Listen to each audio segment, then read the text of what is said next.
Well, hello everyone, and welcome to Rainmakers Roundup. I am your host, Mark Iorio, and today I've got with me John Bolte. John is the CEO of Pathogen Solutions, and coming in on Zoom from good old, where are you in Florida? St. Petersburg or Sarasota, Florida? Outside of St. Pete. Outside of St. Pete.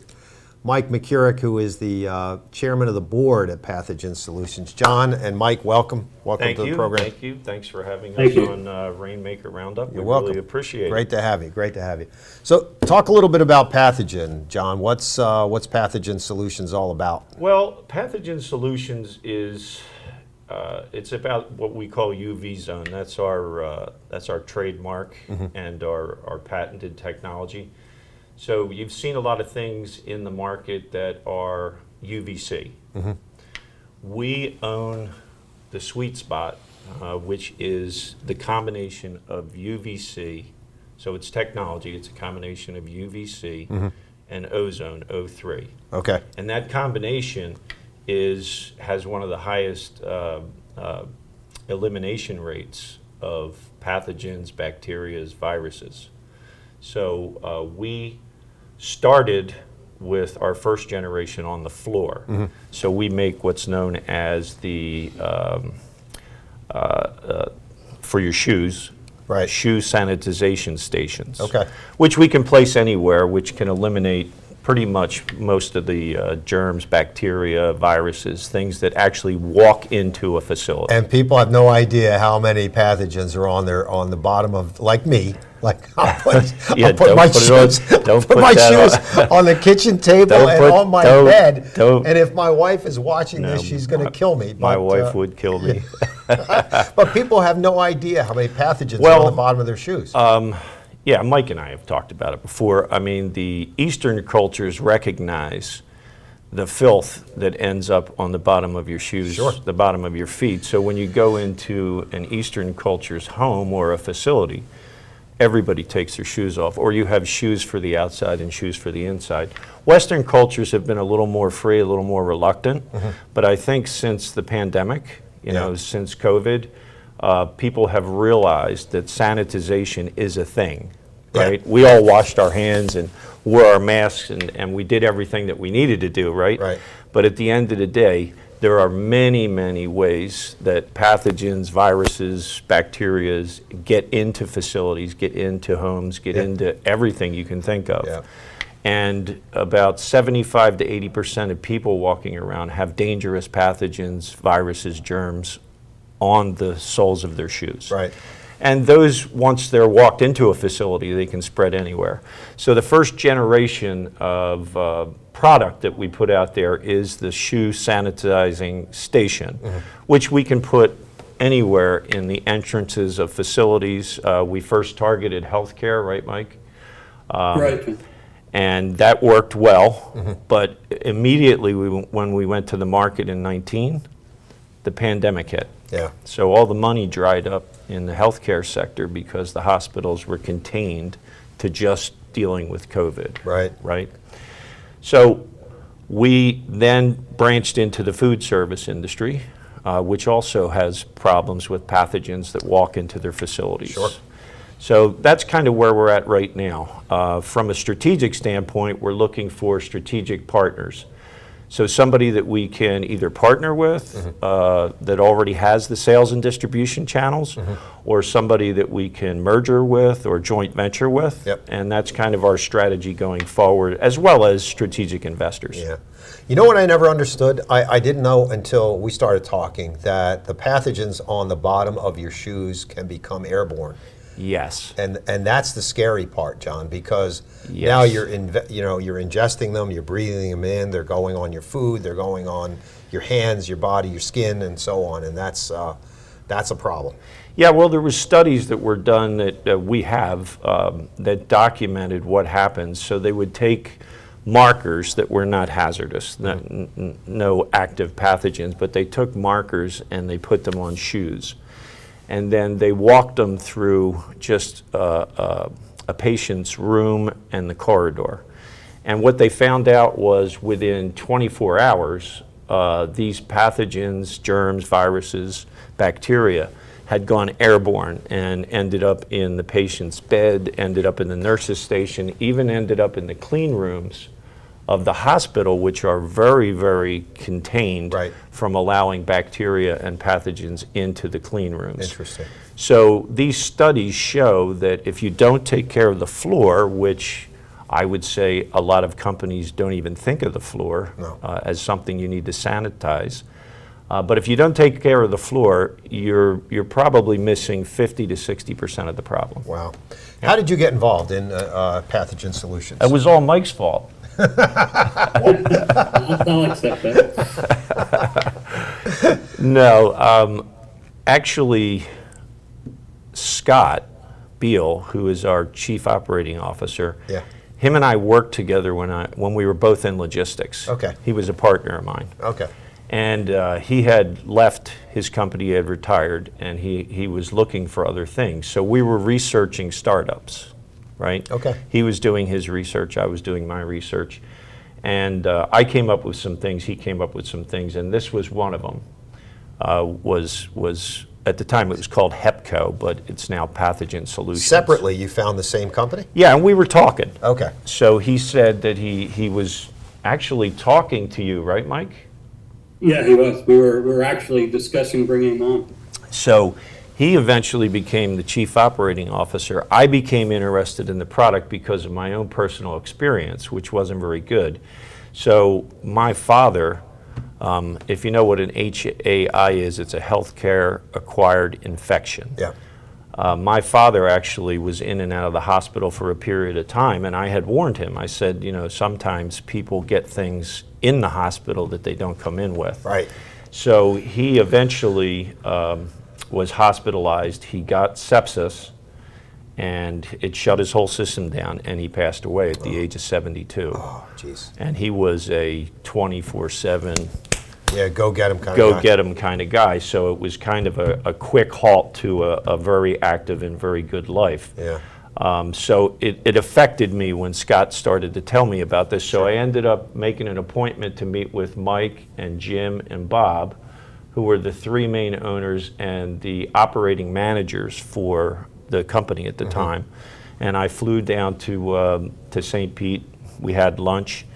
And I made a decision that, you know, if this can help people's health and if we can expand this, because in this area with people focused on the floor, it's really just us. There's not a lot of people that are focused on permanent solutions to sanitizing the floor.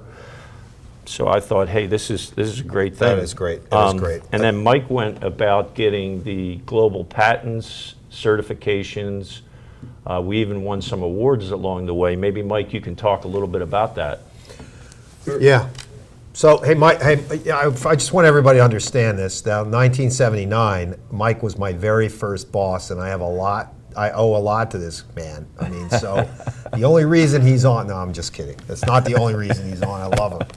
So Mike's the chairman of the board of Pathogen Solutions. Yep. So, Mike, tell us a little bit about the certifications and the 24 different patents that are going on right now. Let me just back up a little bit and tell you first how we even got there. Couple seconds.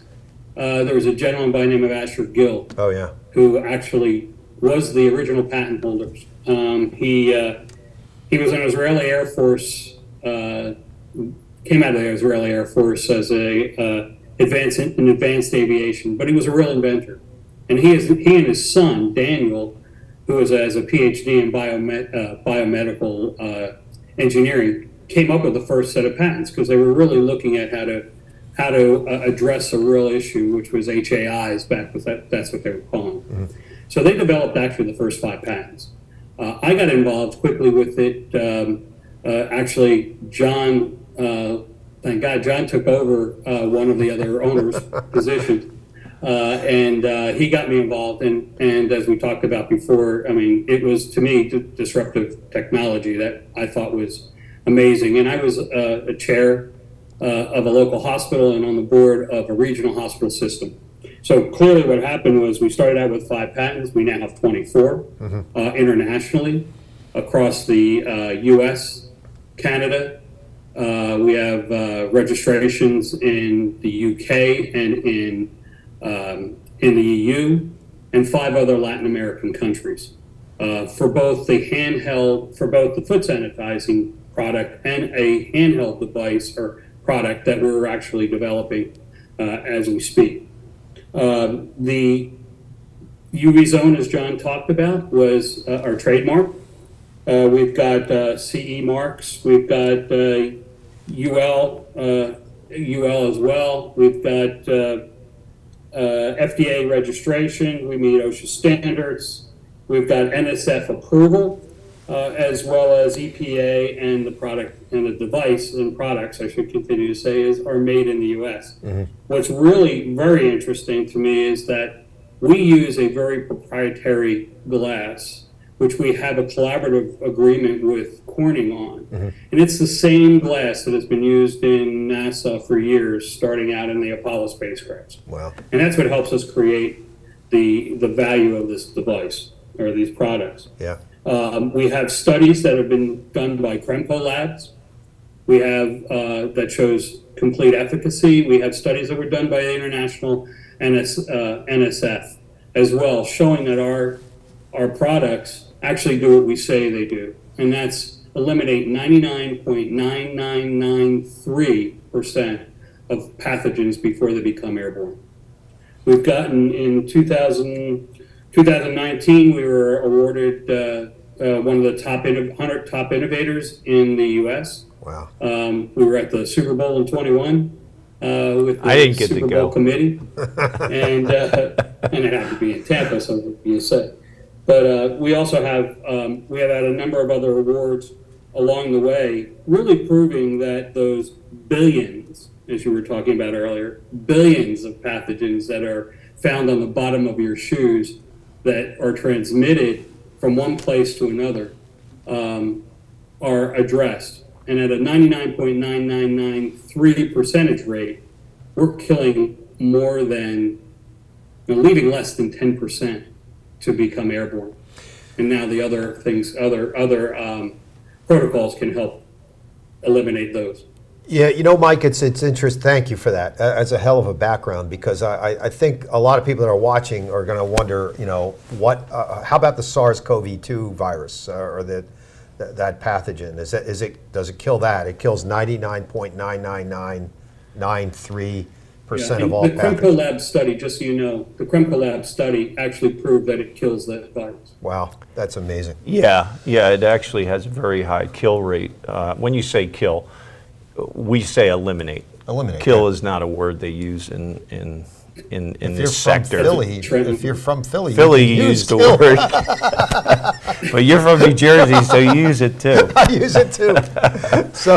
But yeah, we eliminate COVID-19 as well as we eliminate any of the other pathogens. See, this technology is just so fascinating to me because there's so many opportunities for us, you know, to get you Pathogen Solutions to get this out there, the Right. product out there, as Mike talked about. Because, and after the break, we're going to take a quick break. Okay. Okay. But after the break, we're going to talk about where we're going and what we're looking to do and what the guidance is going forward, because there's so many opportunities here. Mike mentioned the wand, which is a remarkable product. So yes, and that's Generation 3, and we'll talk about how we're going to progress forward.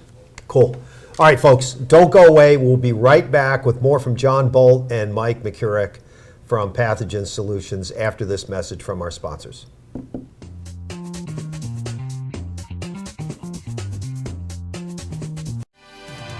Have you heard? Join me, Heather Darling, weekly for a different spin on politics, business, law, and other key issues you will not want to miss right here on RVN TV. Hi, my name is Janice Kovach, Mayor for the Town of Clinton and new host of My Town.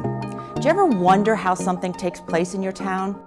Do you have questions about how to find out what's happening? Questions about the budget? We've got the answers for you. I'm going to be talking to government officials and elected officials, getting those questions answered.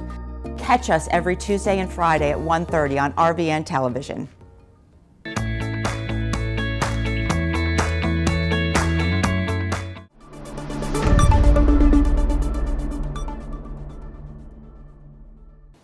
Welcome. I'm Barry Lefkowitz. I'm your host on New Perspectives on RVN TV. I come to you each week with issues and topics that you will generally find in the news. And if you're looking to be able to get caught up and know what's going on, then New Perspectives is the show for you on RVN TV. Look forward to having you. Have you heard? Welcome back to Rainmakers Roundup. I am your host, Mark Iorio. I've got John Bolte with me. John is the CEO of Pathogen Solutions, and from Florida, Mike McCurrick, who is the chairman of the board, and talking about this amazing technology and where it's going, and phase 2 or generation 2, and then next generation 3, which is really exciting because that's the handheld. Yes. Right? Yes. So we'll talk about our next gen. So our first generation was great. No problems with it at all. Yeah. In fact, it worked almost perfectly out in the field. Second generation, what we found is that when people enter a facility, since they're going to have to step on this, on the shoe sanitizing station, that there are other security protocols that they have to go through, and there is also requirements to actually enter the building securely. Okay. So what we're doing with it is we redesigned it so that it's very thin and very small. Still has the efficacy that we have with Generation 1, but it's much more easy to place. And these are plug and play, so you just plug them in, no real maintenance associated with them. So what we're doing now is we're putting the technology in it that it can connect to security and access. Okay. So that when they step on it, they can wave their little badge and they can get security clearance as well as everything that is killed from their, not allowed to use that. Yeah, eliminated. That is eliminated from their shoes, and they can get access, security access to that facility. So you see this in the medical world, you see this in the food service world, which are the two areas that we're very much targeting today. So that's the next generation. We've already got the prototype approved, and we're going to put that out there for certification with the different groups that Mike mentioned. So you need the same certifications globally with the CE mark and UV, and you need your FDA registration, and you need all of that, EPA. Yep. So we're going to start that process now. After that, we have patents pending on the surface wand. That wand could be this big, it could be that big, or it could be tied to a mechanically driven arm, right? Okay.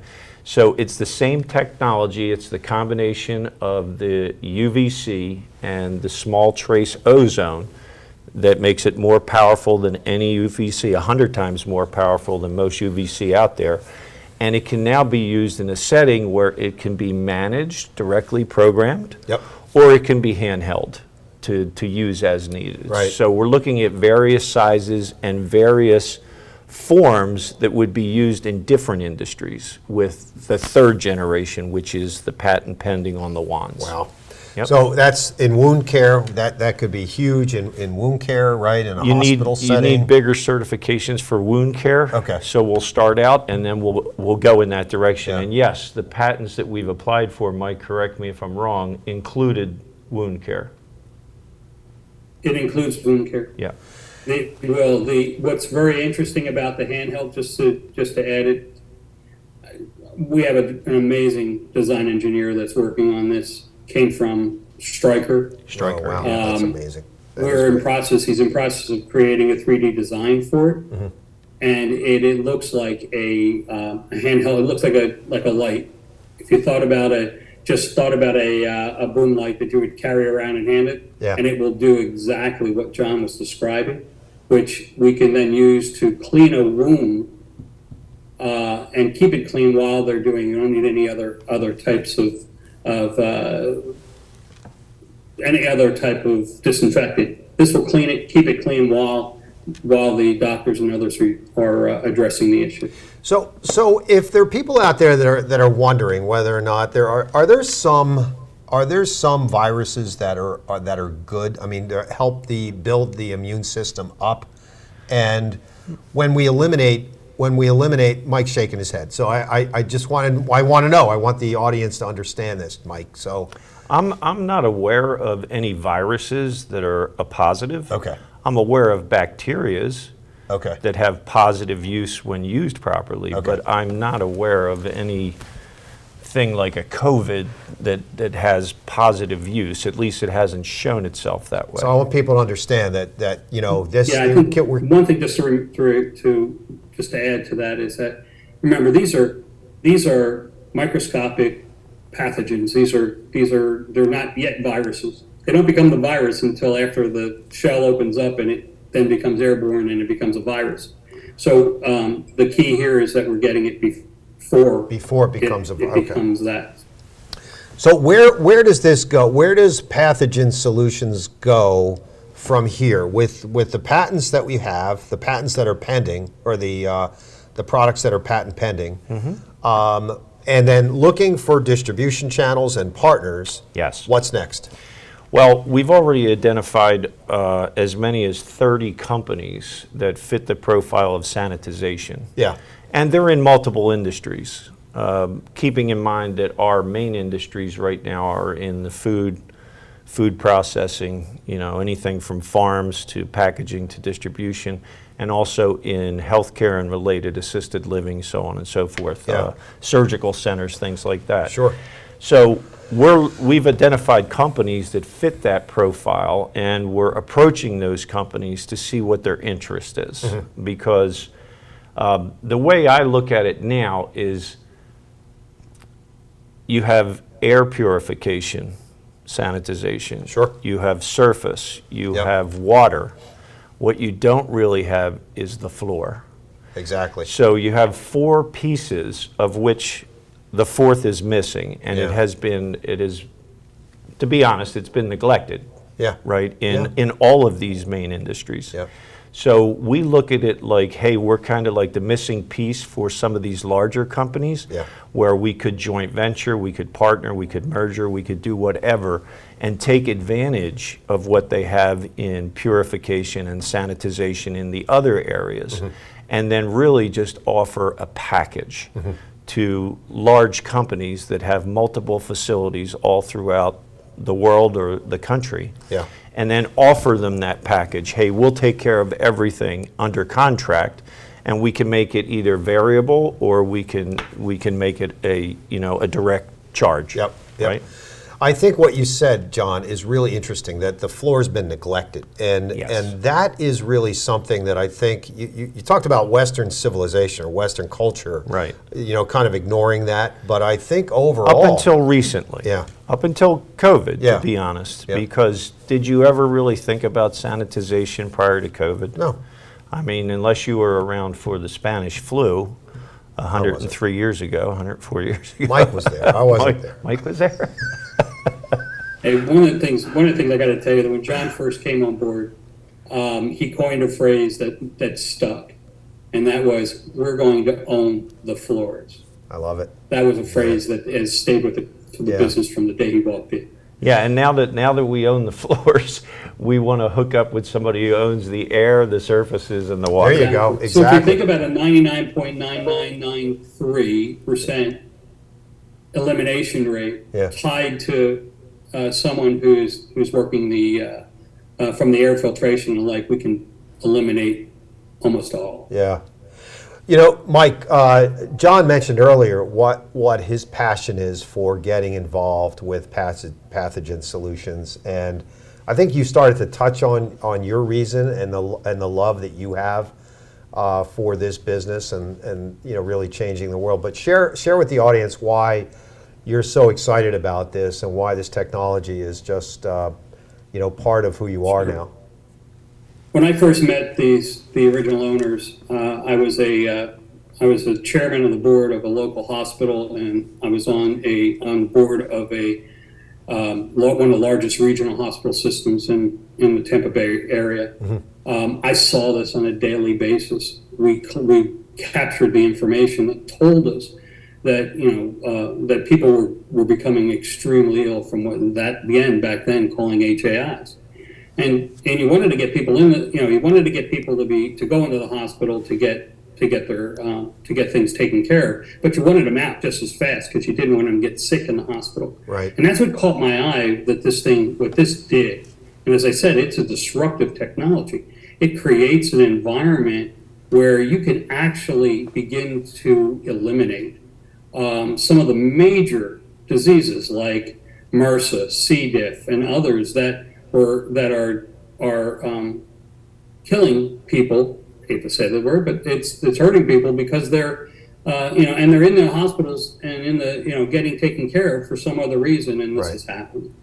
And that's really what caught my eye and got me so heavily involved. Yeah, thanks for that. I mean, a lot of times you go into a hospital, you're vulnerable to those those illnesses, and you go in thinking that you're in for one reason, and you come out, like you said, you talked about your dad. I mean, it gives you a certain amount of paranoia. I mean, being this close to the fire and being involved with it. Yeah. I mean, I was recently in the hospital for hernia surgery, and as the nurse came the day after to say, I need to change your wound, I said, no.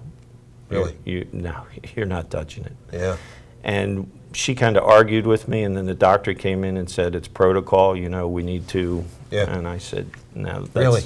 No, it's not going to happen. I'm going to be here for another 2 or 3 days, and we're going to leave that. And when I get home in my environment, I will change it according to your rules, right? And they were kind of okay with that. And then later the nurse kind of asked me like why I was the way I was, and I explained what I was doing and what we're involved with, and she kind of loved the product. Good. She was like, can we get some of them in here? So, well, that's what you find a lot. Like the people that are on the floor, literally on the floor, they want it. They are interested in this. Yeah, my daughter's a nurse, and she, like I said, she has 5 pairs of shoes, two at home, 2 in the hospital, and 1 for the car. Yeah. And those shoes don't go into each other's facilities because she's a nurse.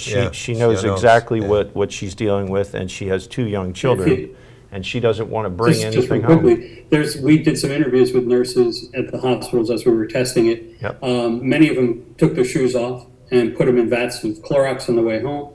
Others just changed their clothes, never took them out, wore the same clothes back to the hospital when they got back there again, left them in their lockers. Yeah. They understood the issue. The doctors struggled in the beginning of it, then they brought on, and they were very extreme. They were in supportive of it because they know what they have to deal with while they're either going through operations or they're trying to work with their people. And if you think about it, after a room gets clean at a hospital, within 17 minutes of the time a person walks in, it begins to grow again. It's contaminated. Wow. Think about that. 17 minutes and it starts to grow again. Wow. And there's one thing about all of the products that we're creating, we call it continuous clean. Mm-hmm. If you have like something that you're stepping in, a chemical bath or whatever, there's no consistency to that, okay? And there's no way to prove what it's actually done. Right. Okay, you can swab it, but every person going through that is going through it in a different way. Right.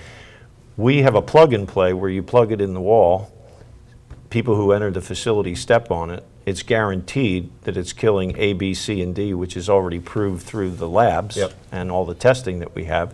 And then we can kind of provide that data back to the facility saying this is what was killed, you know, and this is what you're killing on a regular basis. Or eliminated. And then we can swab it again and say, okay, here's the reduction, the percentage reduction of the pathogens, germs, that are walking through the door. That's great.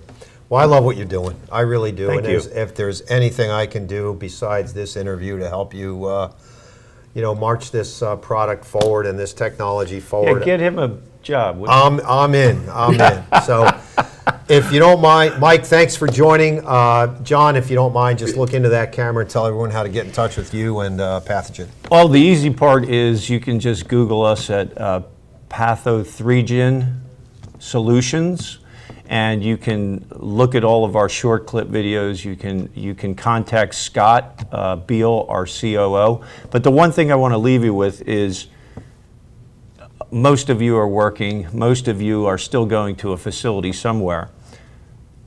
if you have the power or if you have the influence, remember that the floors are part of this. It's not just the air that you're breathing, it's not just the water that you're drinking. The floors have a lot to do with everyone's health in any facility that we're in. So please remember that and please communicate that. Great. I appreciate it, Mark. My pleasure. Thank you for the opportunity. My pleasure. Always a pleasure. Mike, thank you. Appreciate you You're joining. welcome, Mark. Good All seeing you. right. Good to see you. All right, care, folks, that is a wrap for Rainmakers Roundup. Please look up Pathogen Solutions. It's Path03 Gen, right? So it's ozone and UV. That's Right. why the name is the way it is. Exactly. So look them up. They're on LinkedIn. Check out the website. But do, as John said, if you have the power, go talk to the people that have the purse strings. We'll see you next time. Have a safe and wonderful week, folks. Thank you.